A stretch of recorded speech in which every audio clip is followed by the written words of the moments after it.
Lucid extending yesterday's gains. One of the EV startup's luxury sedans has been rated at 520 miles of range by the EPA. That's the longest of any car rated by the EPA. Meantime, Tesla's Elon Musk praising Chinese automakers in a pre-recorded speech at a green vehicle conference in China. Take a listen. I have a great deal of respect for the many Chinese automakers who are driving these technologies. My frank observation is that Chinese automobile companies are the most competitive in the world, especially because some are very good at software.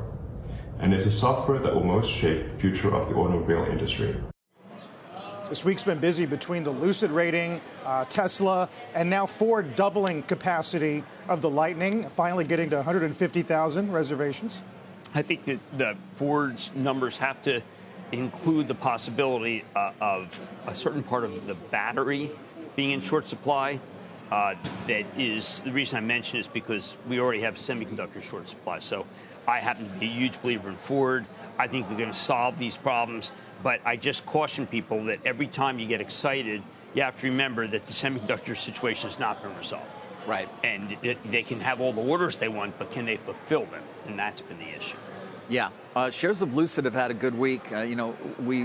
There's been some research that has been more positive than not, other not quite. Adam Jonas came out earlier in the week and was sort of not overly positive on it, but at Morgan Stanley I'm talking about. But he does come out and give them credit for this 520-mile EPA range. Well, that's a big deal. He does say we're likely living in a barnstorming era of EV breakthroughs where records may be shattered on a regular basis with respect to charging times and energy density, range, cycle life, all the other important technological attributes required to replace gasoline in the years ahead.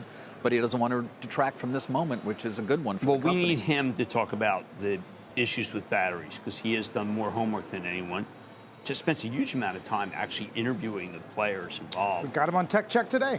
You do? Adam Jonas, yes. Oh, good. You guys are booking everybody. I know. We're the best. You guys have had a real heck of a week.